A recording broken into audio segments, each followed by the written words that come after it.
छत्तीसगढ़ लोकसभा आयोग मुख्य परीक्षा 2020 भाग 2 भारत का भूगोल। प्रश्न 1, पूर्वी घाट एवं पश्चिमी घाट के पर्वत शिखरों का उल्लेख कीजिए।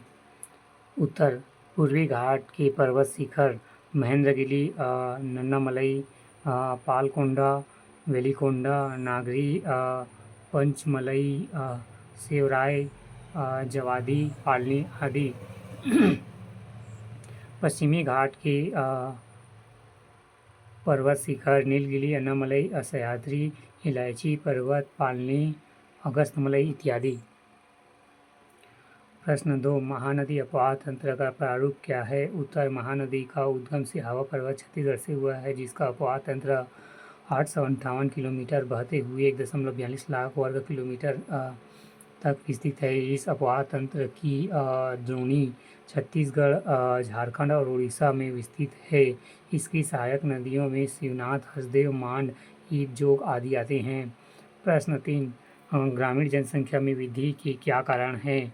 उत्तर, अशिक्षा के कारण, परिवार नियोजन कार्यक्रमों के प्रति जागरूकता में कमी, विवाह उम्र में कमी, विवाह की आयु कम होने के कारण अधिक जनसंख्या वृद्धि, रूढ़िवादिता जो बालिका की उपेक्षा कर बालक प्राप्ति पर अधिक बल देती है, गरीबी जिससे यह सोच फलीभूत होती है कि अधिक से अधिक कमाई हो। प्रश्न 4, कुटीर उद्योग की विशेषता लिखिए। उत्तर, कुटीर उद्योग में पूंजी निवेश बहुत कम होती है। दूसरा, इन उद्योगों में मशीनों का प्रयोग नहीं के बराबर होता है।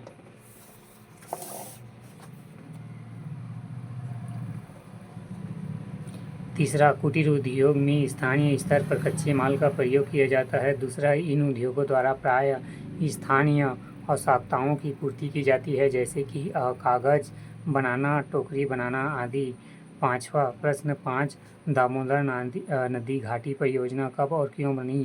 उत्तर, दामोदर घाटी परियोजना अमेरिका की टेनेसी घाटी परियोजना के तर्ज पर 1948 में निर्मित की गई। इसकी स्थापना मुख्य कारण झारखंड और पश्चिम बंगाल के बाढ़ प्रभावित क्षेत्रों में बाढ़ नियंत्रण करना था। प्रश्न 6, लौह अयस्क के प्रकारों का उल्लेख कीजिए।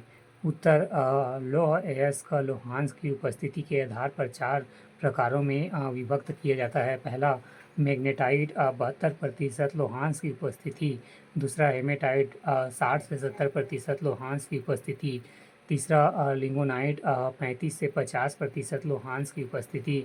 चौथा, सिंडेराइट 10 से 48% लोहांश की उपस्थिति।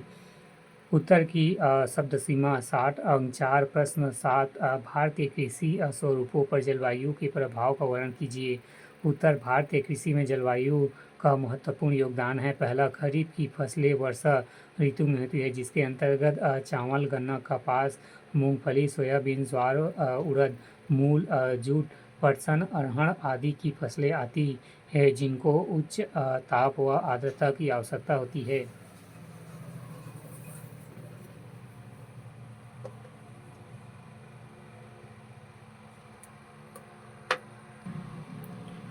दूसरा, रबी की फसलें शीत ऋतु में होती है, जिसके अंतर्गत गेहूँ, चना, ज्वार, बाजरा, सरसों, तुअर, मटर आदि फसलें आती है, जिनको उच्च ताप की आवश्यकता होती है। तीसरा, जायद की फसलें ग्रीष्म ऋतु में होती है, जिसके अंतर्गत सब्जियाँ, खीरा, ककड़ी, तरबूज आते हैं। या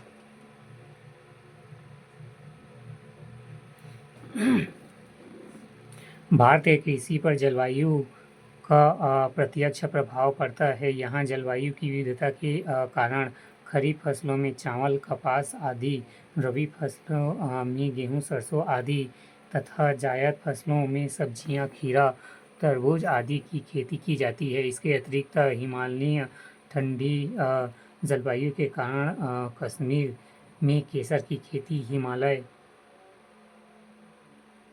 हिमाचल प्रदेश में सेब की खेती, ठंडी जलवायु के कारण महाराष्ट्र में रसदार फलों की खेती, राजस्थान क्षेत्र में उष्ण मौसम के कारण ज्वार, बाजरा, सरसों की खेती, पहाड़ी ढलानों और अत्यधिक वर्षा के कारण असम में चाय की खेती, तमिलनाडु और आंध्र प्रदेश में लौटते मानसून से वर्षा प्राप्त करने के कारण आम की खेती होती है।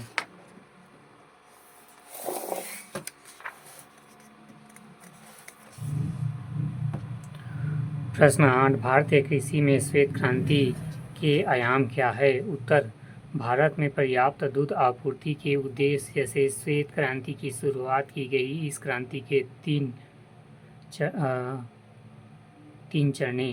पहला 1970 से 1980 प्रथम चरण, दूसरा 1980 से 1985 द्वितीय चरण, तीसरा 1985 से 1996 तृतीय चरण की विशेष प्रयास किए गए हैं, जिसके फलस्वरूप भारत में दूध उत्पादकता की दर में न केवल वृद्धि हुई है बल्कि प्रति व्यक्ति दूध उपलब्धता 140 ग्राम प्रतिदिन से बढ़कर 176 ग्राम प्रतिदिन हो गई।